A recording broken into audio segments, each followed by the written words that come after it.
All right. Today is Wednesday, August 1, 2018. This is the meeting of the Kubernetes CSI implementation group. As a reminder, this meeting is public, recorded, and published on YouTube. So to kick things off, I'm going to skip over. Oh, it looks like there is a new PR from Jan, node publish.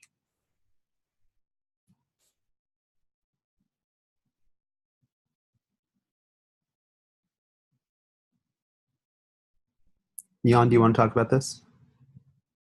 Yeah, this is my attempt to pass put information to CSI driver without CSI changes, and it introduces a new API in kubelet. So when CSI driver registers to, or the driver registrar registers a driver to kubelet, it also implements a new call, get CSI plugin info or CSI driver info, I don't remember. That kubelet calls and CSI driver registrar responds with the configuration for this particular driver, and the only configuration right now is a Boolean flag if the driver wants to get pod name and namespace and UID and service account in node publish. Kubelet stores this in kubelet. CSI driver, CSI volume plugin stores this information and passes the pull information in next node publish. That's it. I have chosen a new API endpoint, a new service, instead of updating the driver plugin, because in the future we may pass something more than just one flag. It could grow. So when a volume is mounted and kubelet decides to do a node publish, it needs to also pass the pod information to the plugin. It determines this because during registration, the plugin told kubelet what it needed, that it needed this extra information. Yeah, it isn't the plugin. It's the CSI driver registrar. Registrar. Oh, the cluster level registry.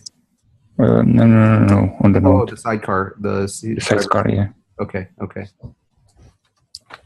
So the driver registrar, when it did the registration with kubelet,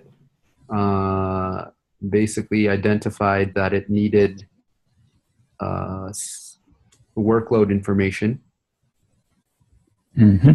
And then whenever the kubelet decides to do a controller publish, a node publish as part of the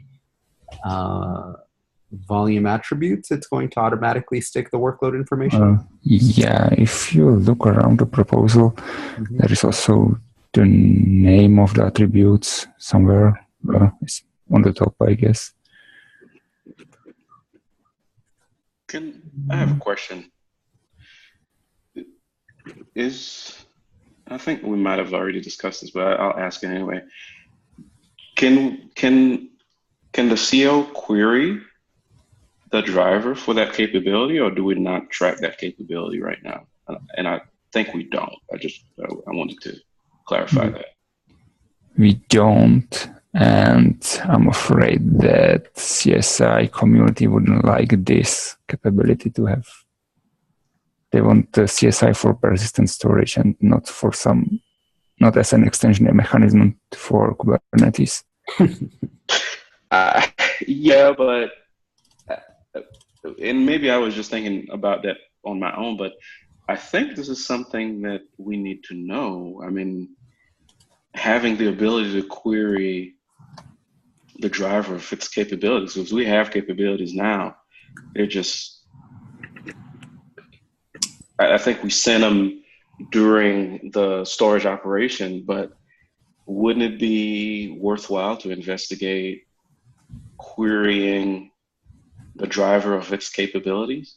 And the reason why I'm asking is because later on, the FS group bug that I'll be talking about later might benefit from it. I'm throwing it out right now. So I think having some sort of capability or some sort of configuration for a plugin which the Kubernetes needs to understand in order to change its behavior when it talks to the plugin is a valid use case. One of the other places that we're hitting this is the we want to skip attach if the volume doesn't. Right, exactly. Yes. I am really invested in the cluster registry solution for this. I talked to Tim Hawkins about it yesterday. I was going to give an update on it next, but we can talk about that. And I think possibly the use case that you mentioned would also land there. Essentially what I'm thinking is that we have some sort of, this is what Jan proposed early on, which was have some sort of cluster level registry where when a volume plugin is started, it will create this object at the cluster level to indicate, hey, I'm here, here is my name, and here's some information about how you can interact with me. So for example, I don't support attach, and then whatever FS group information that you need, you could put in there. And then when Kubernetes goes to one of these operations like attach or whatever, it says, oh, let me see if this object exists. If this object exists, I see. Then I can change my behavior and how I interact with this thing. If the object doesn't exist because it's optional, I can just go ahead and do whatever my default behavior is. So you're looking at the implementation solely within the realm of Kubernetes, not necessarily querying the driver. Right, because we have no mechanism. That's the inherent challenge, is that in our Kubernetes control plane, we have no mechanism to query the CSI plugin because the CSI plugin essentially calls out to the control plane and operates on it. So we have no way to, for example, skip the attach operation, because as far as Kubernetes, it doesn't know anything about the plugin. It just knows, oh, there's CSI, I need to call attach. It doesn't know that it should skip attach because this particular driver doesn't support it. So if we had some mechanism for the driver to be able to register itself with the cluster to say, hey, I exist, and here are some configuration information about how you should interact with me, I think that could be useful. I'm not sure if it fulfills your use case. No, and I think I'm trying to better understand how you're seeing it, because the configuration information you mentioned has to come from somewhere.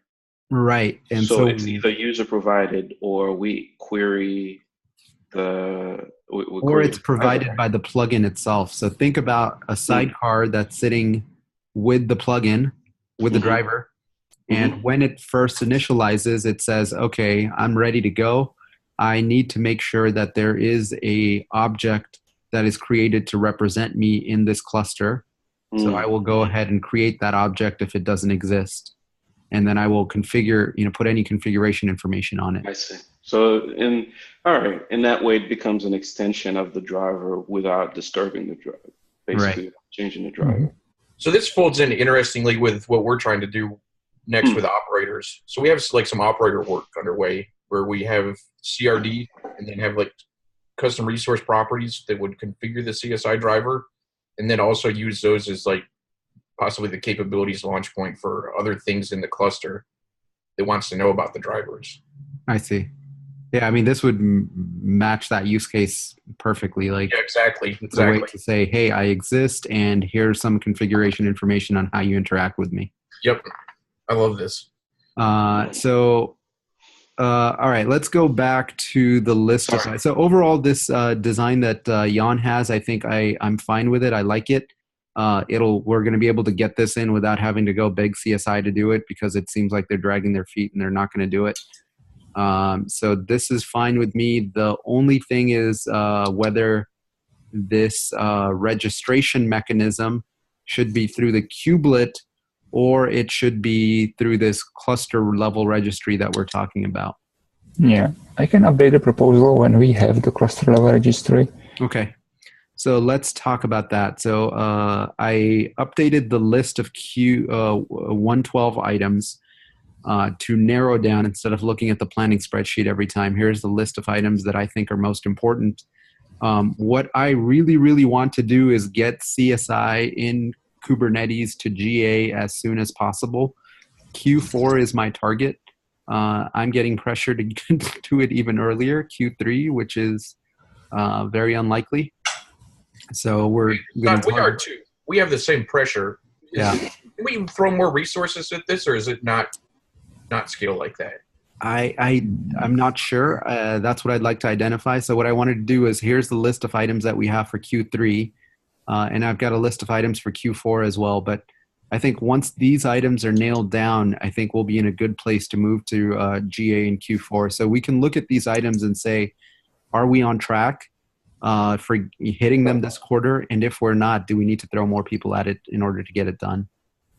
So the items here are the kubelet device registration mechanism. So we introduced this as alpha last quarter.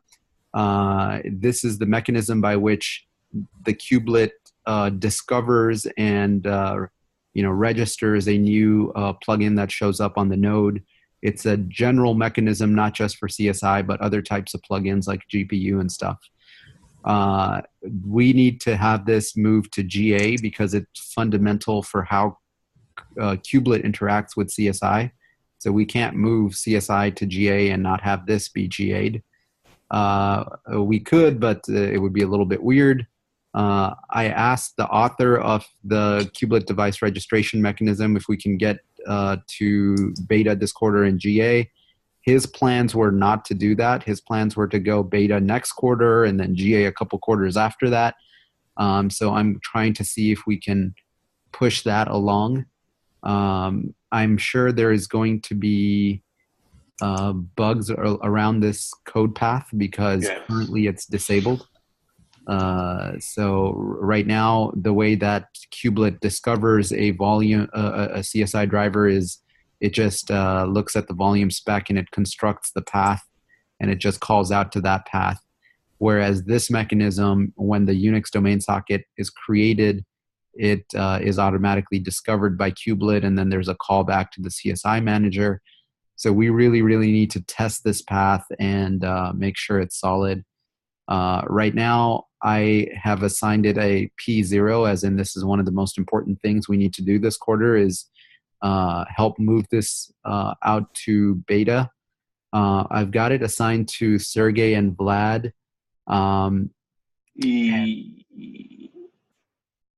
was just going to add, I reached out to Sergey. Yeah, I'm here. Oh, okay. All right. Excellent. So you can, if you have any update, go ahead and provide it, please. Right. Yeah. So basically, I was following the email exchange happening for that feature in the resource working group, and it seems that they don't have a consensus on the actual final solution of this mechanism. Because I mean, right now it's still at the very early stage, like the one that was implemented at 1.11, but they want to extend it, change it. And there were a couple of conflicting proposals from a couple of guys, and it's going back and forth between them because none of them accepting the other side. So that's why I mean, seeing it beta it's not realistic, and not even talking about the GA. Okay. So I think what we need to do is set up a meeting with the author of this plugin mechanism and some of those people who are invested in it and tell them, listen, we have a hard dependency on this thing. Either you guys need to sort out what your plans are and give us a concrete roadmap, or we're going to have to move on without you. That is not an option that we want to do because the reason that we really care about this kubelet device plugin registration mechanism is something that Jordan Liggett pointed out.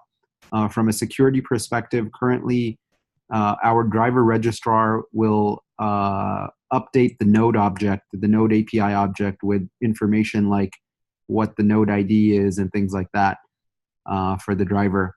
But from a security perspective, Jordan says we cannot do that. The kubelet must be the component that is doing the updating of the node object, not some sidecar container. So in order to get to that point, we have a dependency on this feature, because this feature is the way that we discover in kubelet that a new CSI driver exists, so that we can start that registration mechanism. So,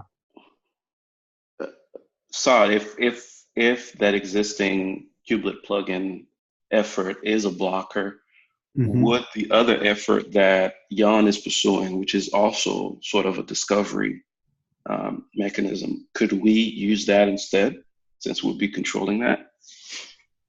The driver info, the cluster driver registry. Yeah, because essentially we're basically doing the same thing. Yeah, that's an interesting idea. So there's two levels of registry. There's the cluster level registry that I was talking about. And then there's another proposal by Jan, which is a node level registry, which is node level configuration information for that plugin. So this includes information like what is the node info, what's the node name, what is the mapping of topology keys, things like that. So the problem is that that secondary node level registry is dependent on this feature, because we can't update the node object directly with a sidecar container. We do it today in the driver registrar, but according to Jordan, we're not supposed to do that.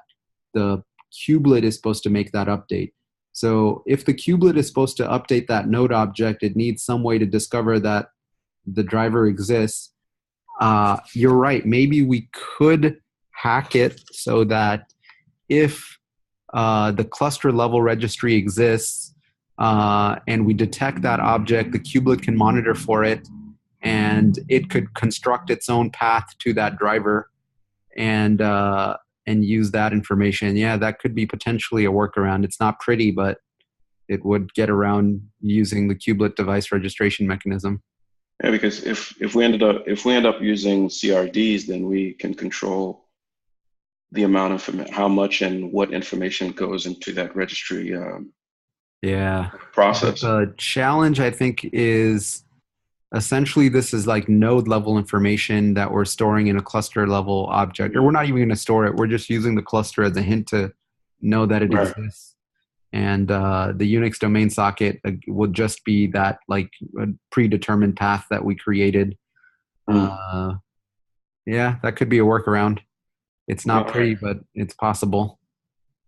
Well, we can come back to it, and I'll work with Sergey to monitor what's going on with the other effort. So if you could set up a meeting with that group and our group, it might be useful to just get everyone talking and saying, "Hey, listen, we've got these deadlines coming up. We need this feature. You guys need to quit fighting and move it along." All right. I'll work with. Go ahead, Sergey. Yeah, Vlad. So basically, there are a couple of guys. One of them is Renault, and the second Vikrash or something like that. So, I mean, they have the original author, right? Yeah, exactly, the original one. So. Okay. Can you throw in the PR that you're referring to that they're going back and forth on? So because I haven't looked at that in a while. If you have. Yeah, I'll paste you the link. Okay, thank you. Okay, so that's something we need to figure out and unblock. It looks like Sergey and Vlad are on it. Next steps are we're going to have a meeting between our two groups. The next set of P0s that I have are supporting ephemeral local volumes. Ephemeral local volumes are volumes like, I want to create a volume that will inject a Kerberos token into my container. Today you can do that with an entry plugin. So for example, Secret Volume does something similar. We want to be able to have CSI do that. One of the challenges is that all CSI plugins currently require an attach operation, even if they don't do attach. That's a waste of resources because you need a sidecar container and external attacher that does a no-op, even if your plugin doesn't support it, and it's a waste of, it's just adds latency to the setup time for that volume. Second problem is that CSI currently only supports being called through PVPVC, not inline.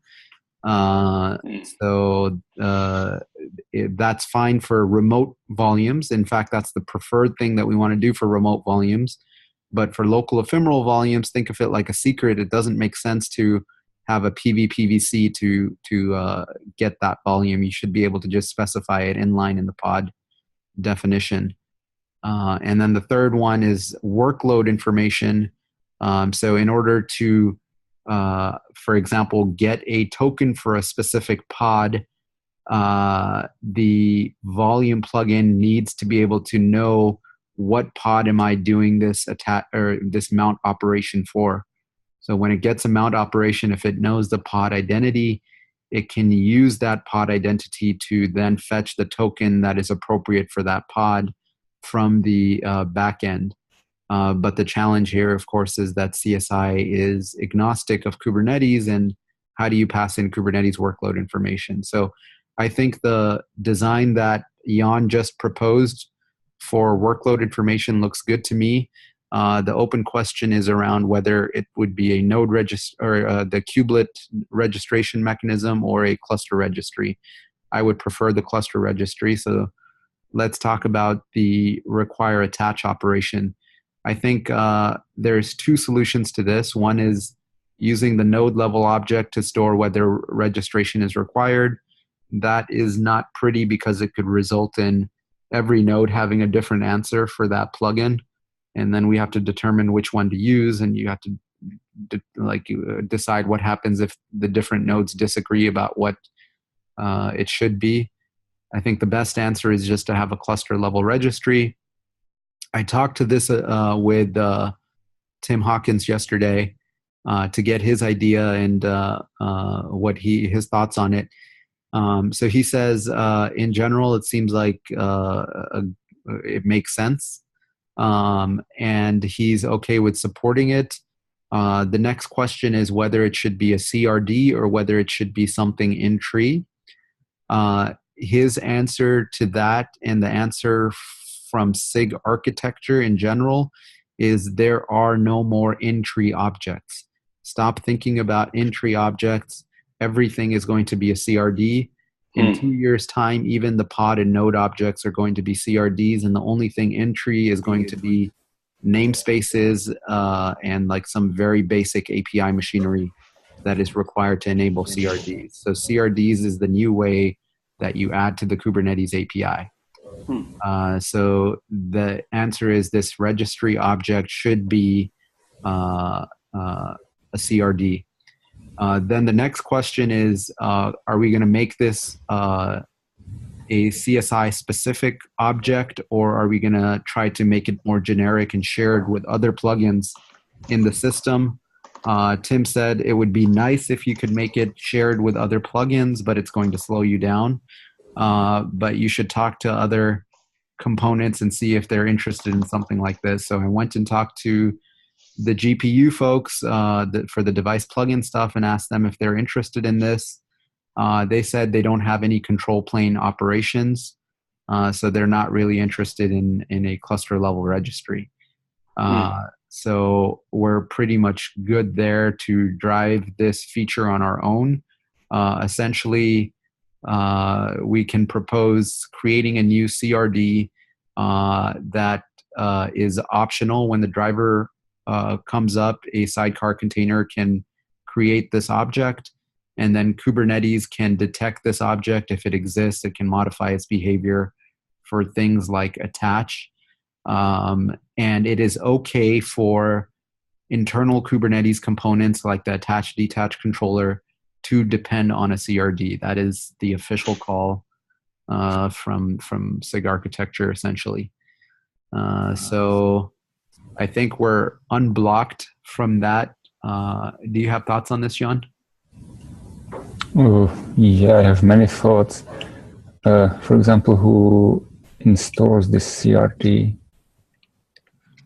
So it would be a sidecar container that is at the controller level for the plugin. So think It could be the external provisioner, external attacher, or another I meant the CRD, the definition, not the instance. The CR. Because if attacher uses that information, then I would stick it into somewhere into Kubernetes. Yeah, I think that's fine, having the attacher install it. Well, I was thinking about some separate controller that just installs it at startup and that's it. Make sure it has the right version.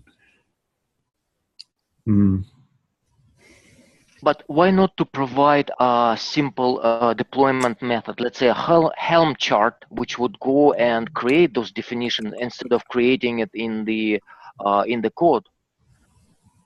I think that would be okay, like having a separate container that installs it. But the problem then becomes if you have a driver that you want to install and you're the first CSI driver on this system, you need to make sure this other thing has been pre-installed. How do you ensure that it's been pre-installed? Well, you fail with the message saying, hey, install the CRD definitions. It's a requirement. Okay. So Creating a storage operator that would fit well into this. I don't know if it's something that upstream is interested in. I think the Helm chart can have very different opinion about the version and about the version of the CRD that is needed in the cluster than the detach controller and all the entry components.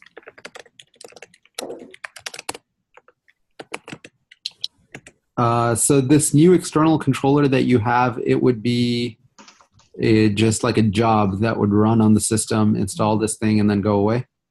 I would make it entry controller. An entry controller, I see. Just watch for the CRD and install it if it is missing and update it on updates and update it on upgrades. So if CRD is the way of I think that's fine. Let's propose it and see if API reviewers have any suggestions or SIG architecture has any suggestions. Whether it's an in-tree controller and an out-of-tree controller, I think that's a big, important question. Let's propose in-tree and see what they say. Hello? Sorry, what's that, Vlad? Oh, I think my internet is acting up. What I was asking is, since CRDs are the wave of the future, do we have any prescribed way of, because it sounds like we're kind of debating and struggling with what's the best way to get that CRD inside the cluster? Yeah, I don't think there's a prescribed way. In fact, you know what? I'll attend SIG architecture tomorrow and ask them and see what their recommendation is. Okay. In the past, I was asking the same question, whether it's which way is better, either to instantiate those CRD's definition from the code or from something external. And the answer I got was always try not to create it in the code, use some external thing like either command or like a chart, a Helm chart or something, and don't use it in the code. But maybe they changed their idea. So could it be part of our CSI documentation use case? Say install that YAML or whatever to get started with CSI? Yeah, if it ends up being some external component, we could do that. But let me go to SIG architecture tomorrow and find out. Okay. And based on what they say, if we can do in-tree, it'll be easier for everyone because right. As soon as the system comes up, it's there. If it's not, then we could do something external. And then if a particular plugin wants to do the registration and the CRD is not installed, it would fail to start. Throw up an error saying, hey, you need to have this thing pre-installed. Please make sure you install it. And I think that seems reasonable. Any other open questions? Maybe add-on could be a way to install the CRD. Just brainstorming.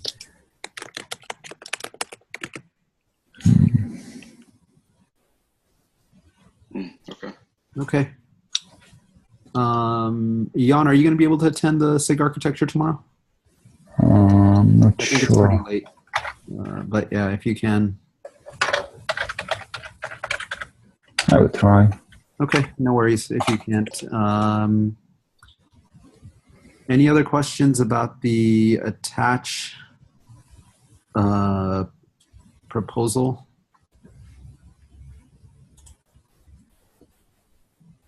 Okay, so let's assume we're doing the cluster registry with the CRD. We need to figure out some questions about it, and we're moving forward with that. Next one is the inline volume support. So now we know we're going to do a cluster level registry. Jan, does that open up any solutions for us? Yeah, it does. If I have the registry and I know if a volume is attachable or not, then this inline volume should be pretty easy. I really need the registry, and I need to talk to Jordan if this is okay from ESP point of view. But last time I talked to him, it seems it's okay. Perfect. So basically in the cluster registry, we can specify that it, inline volumes are allowed. Mm-hmm.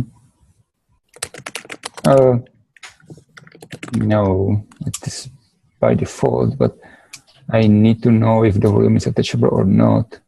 Okay. Specify if.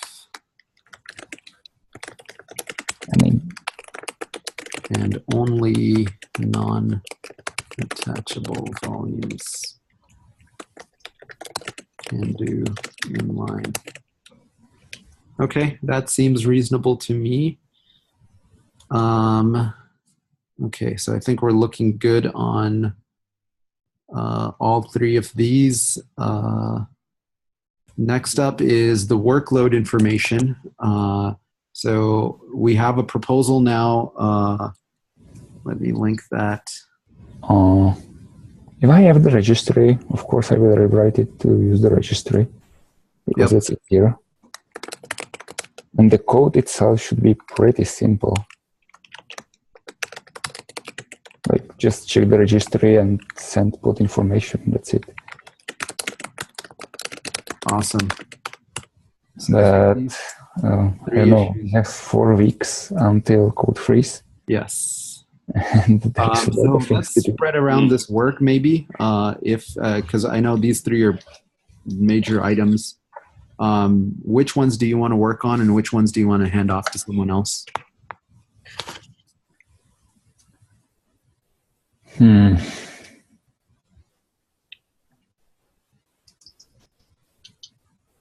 I would like to do the attach detach and skip it if it's not necessary. Okay. The last one with workload information, it's super simple. Like anybody can do that. Okay. So then this one for the inline volumes. And that's complicated. Okay. Is anyone else on the call interested in helping out and picking up the inline volume support? I can work with, which one is it, the inline? Yeah, inline volume support.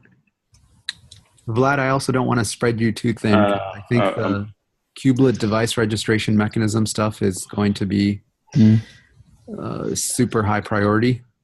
I think the major problem here will be the proposal to get it merged because it changes a lot of things. Okay. When it's merged, the code, I don't know. I still think it's simple. Maybe it's not. But if you think you have the bandwidth, Vlad, I'm happy to hand it to you. Yeah, well, I'll just circle back. If I have the bandwidth, I'll reach out to Jan. So okay.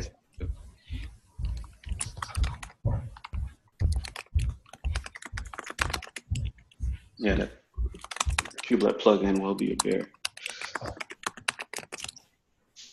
Okay, so possibly Vlad. I'll see if David on my team can work on it since he also needs it for the migration. You can put also me there. What's that? You can also put me there. Okay. I can try at least. Cool. And if anybody else knows anyone else who's interested in contributing to CSI and wants an item, this is a good opportunity. It is a little bit on the deep end because you have to drive a design proposal, so you have to know a little bit of what's going on. And who's doing the registry? The driver registry? Yeah. Would you do it as part of this? Track it as a separate item. Yeah, because all three need that. Yeah. And that's the most important part right now. Driver registry. CSI cluster driver registry. All right. This is a. Jan, didn't you start the design for the driver registry already? Yeah, I started and then I gave up because I didn't have use cases for that. I still think we can live without that pretty easily. I think it makes our life a lot easier in a lot of other ways. So I'm fully on board with having a cluster driver registry. It just unblocks all these other designs and will make our life easier in the future. If we can make the object and go past the API review, then it's useful. But again, we have just 4 weeks. Yeah. Well, I mean, if it's CRD, doesn't that buy us a lot of time rather than, driving through a new object, new internal object? I don't think so. I think they're starting to treat CRDs as basically like internal objects. So they're doing the same level of API review. But the benefit here is 2 things. One is that, we kind of got the head nod from Tim, who is an API reviewer.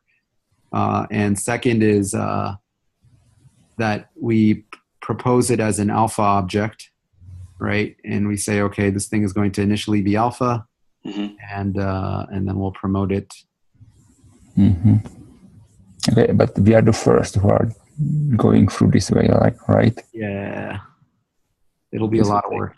This will take some pain, I guess. Yeah. Actually, this reminds me of another object or another item that you were tracking, which was the node status field, new node status field for CSI drivers. If we have the registry object, then do we have anything to put into node status? Maybe the topology keys, right? The topology keys and the node name. Node name we already have. Node name we have, but the topology key mapping. Okay.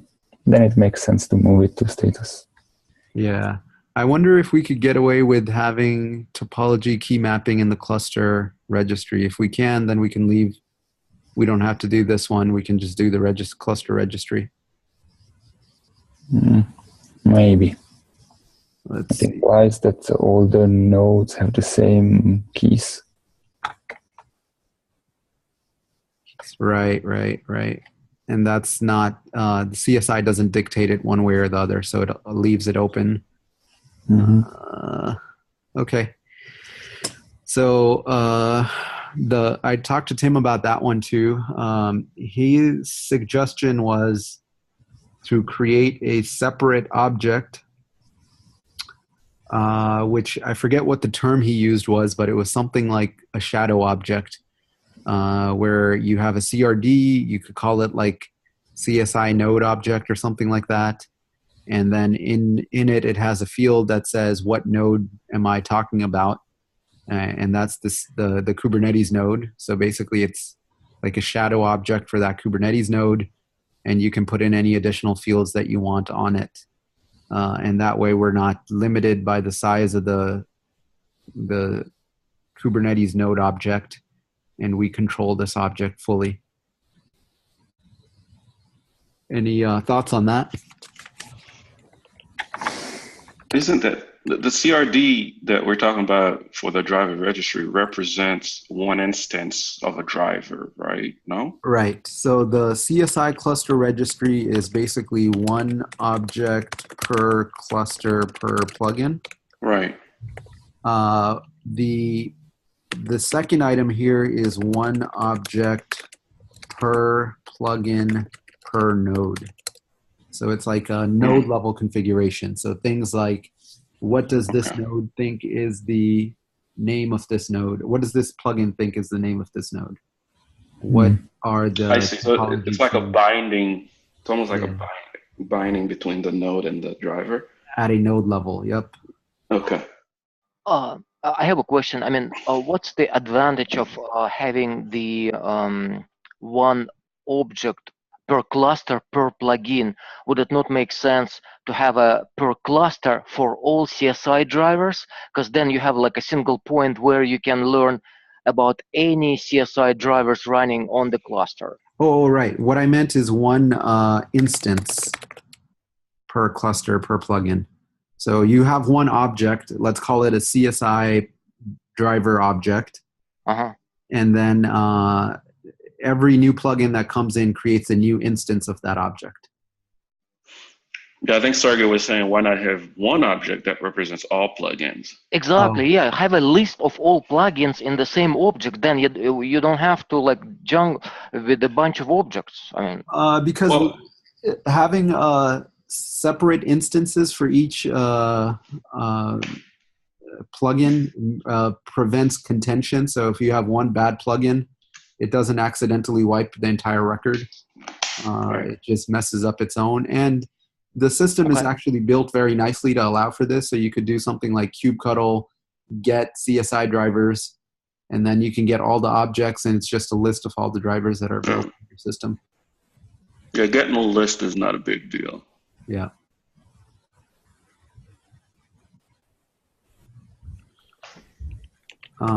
So it sounds like we want to pursue both of these designs. Both of these are pretty major designs. Anyone interested in working on either of them?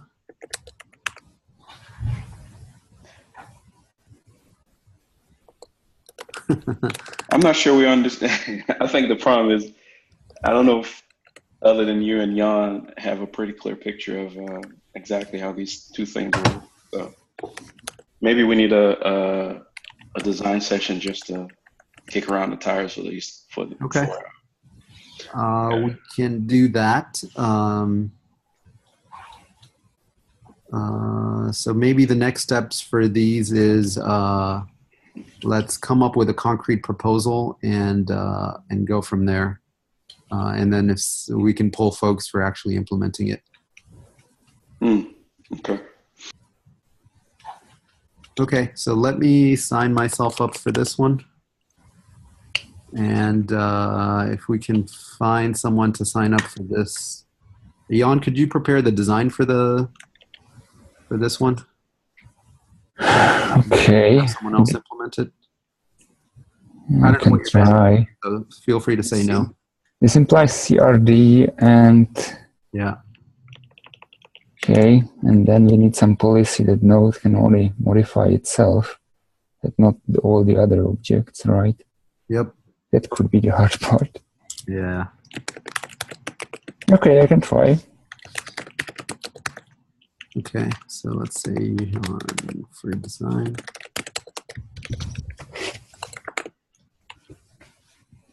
All right, cool. So we'll come up with the designs for these two. We'll hold meetings to review them.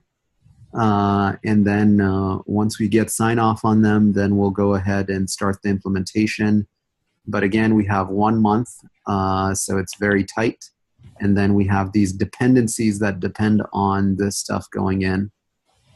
We can probably start working on the dependencies in parallel and assume that this work will land and try to coordinate it. But yeah. So Brad, going back to your question, is Brad still on the line? He dropped off. Okay. But yeah, if we can get more people, it might help because there's a lot of work left to be done. Yeah, but still, all this will be alpha in 3.11, 3.12, 1.12, sorry. Yep. And there is no chance for having GA, right?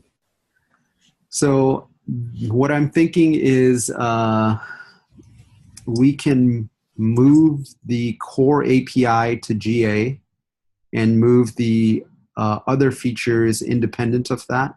So as long as we know that these other components are beta, that means that their design is more or less fixed, then we can move the core of the CSI API to GA and say, okay, CSI is GA, but if you want to use, additional features, those features are currently beta. So for example, you can use the core API without using the CSI cluster driver registry, and it will work, but you're not going to be able to do things like disable attach and things like that. Those features are going to be beta next quarter, but the core of how you use CSI in Kubernetes will be GA'd. So we decouple these things. And will there be a CSI 1.0? I want to also do CSI 1.0 next quarter. So basically, maybe by the middle of the quarter, the spec goes 1.0 and we pick up the 1.0 version. And so GA and 1.0 happen at the same time. So that's Kubernetes 1.13, right? 1.13, yep. Okay. And you think we can get CSI 1.0? I believe so, because the types of changes that we're seeing on the spec now are mostly additive. Okay. I think the core of what we have is settled down. And we have implementations on the CO side. We have implementations on the driver side. And I think we're ready to mark this sucker 1.0, and we can make future changes additively. So new features can come along and add to it. All right. Sounds good. Also, last item, I think having 2 meetings a week is slowing us down. I don't see as much progress as we had in past quarters. Would anyone object to having these meetings on Monday, Wednesday, Friday, 3 times a week? You don't have to attend all of them, of course. Attend the ones that you can, but I think it puts us into a good rhythm. Yes, on Monday, I agree. we kind of get started going, okay, what are we going to work on? What are the things that we need to focus on? And just have constant updates, versus if we go from Friday all the way to Wednesday, we use Wednesday as kind of a, okay, what are we going to do? And then Friday is the end of the week. I agree. Cool. Anyone object? Okay, I'll go ahead and change the meetings to 3 times a week. I think everyone knows what they're working on and what the deadlines are. If you don't, please reach out to me, and let's get this sucker to GA. Sounds good. All right, thank you very much. Anything else anybody wants to talk about? All right, cool. We'll call it, and we'll see you on Monday. See you. Bye.